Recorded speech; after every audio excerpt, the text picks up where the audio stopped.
alguns termos em inglês usados nos aeroportos? Eu conheço alguns e quero compartilhar com você, ok? Layover or connection. Layover or connection. Significa parada ou conexão. Ou seja, é um voo que não vai ser direto. Por exemplo, você tem um voo do Rio de Janeiro até Nova York, certo? Só que esse avião vai fazer uma parada em Washington, D.C.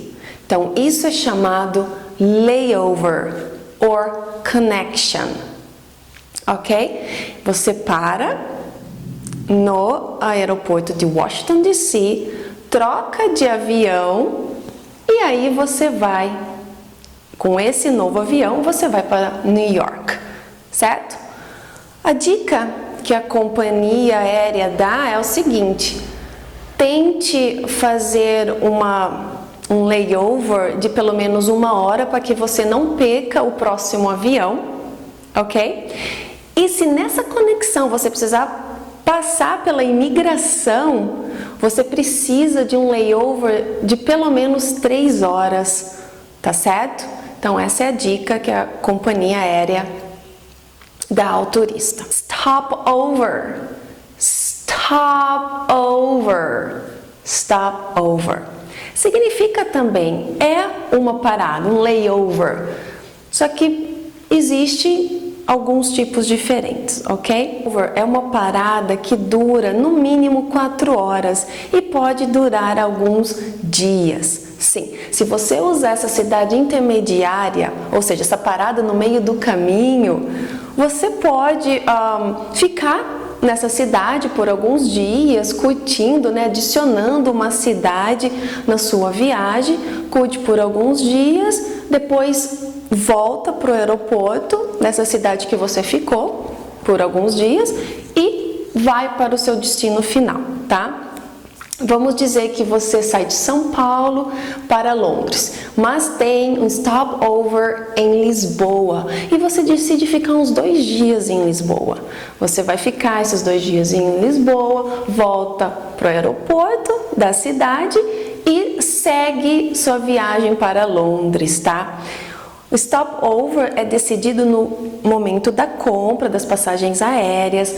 Você deve verificar as regras de stopovers de cada companhia, tá bom? Algumas passagens não cobram nenhum custo adicional para você fazer stopover, outras já tem um custo, não é tão caro. Então é interessante, se você vai para longe, quer adicionar um destino a mais sem um custo adicional, é bem interessante, turista. Dá uma checada lá com a sua companhia aérea, tá? E também nós temos a escala como um stopover.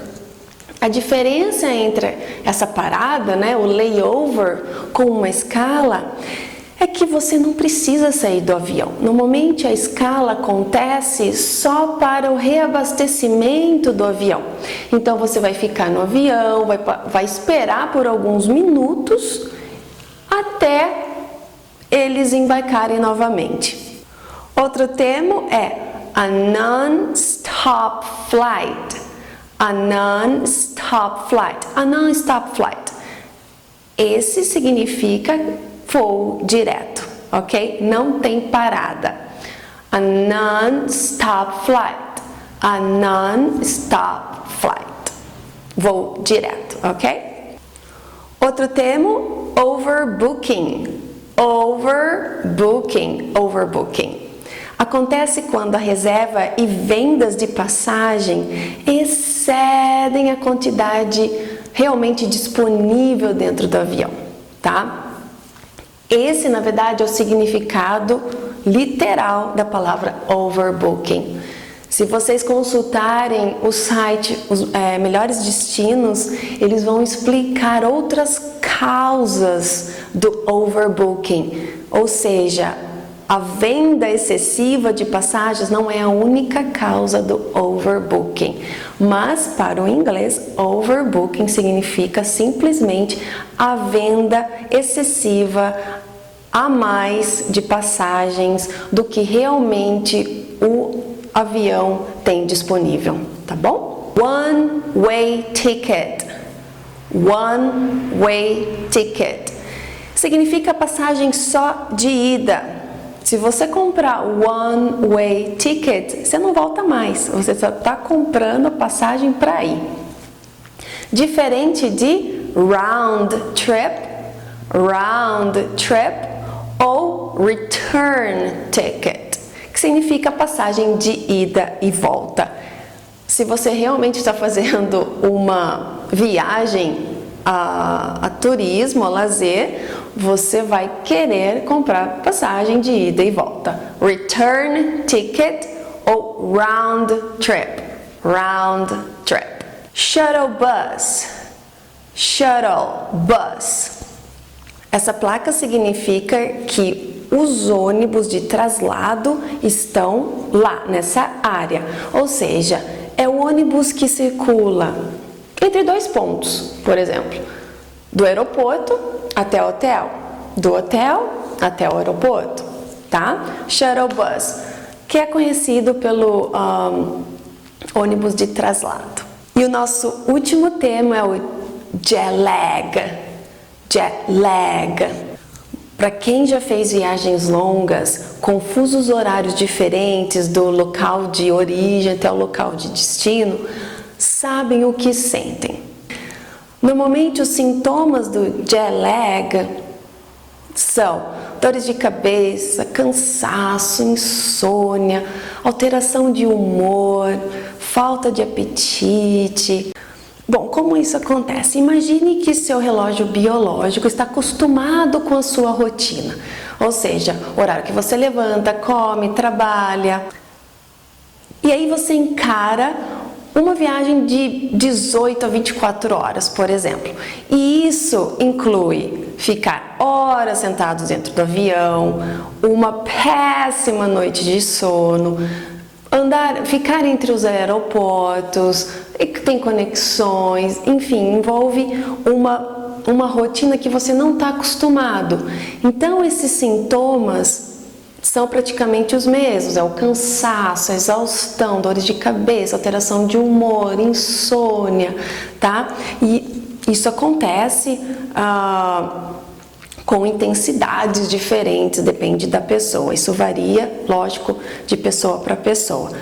Então, o que os médicos indicam é que você tenha uma alimentação leve antes e durante a viagem, beba muita água e quando chegar no local de destino, você simplesmente, assim que você chegar, você descanse, tente descansar. Você não troque a noite pelo dia, você come na hora que tem que comer, mesmo que não esteja com fome, para que o seu organismo vá acostumando com aquele novo fuso horário, tá? Então, jet lag é esse sintoma, esse cansaço excessivo por conta dessa longa viagem, tá? Jet lag. E como a gente fala quando um turista tem esses sintomas, está afetado por esse sintoma? To be jet-lagged. To be jet-lagged. I am jet-lagged. I am jet-lagged. I had bad jet lag after the last trip overseas.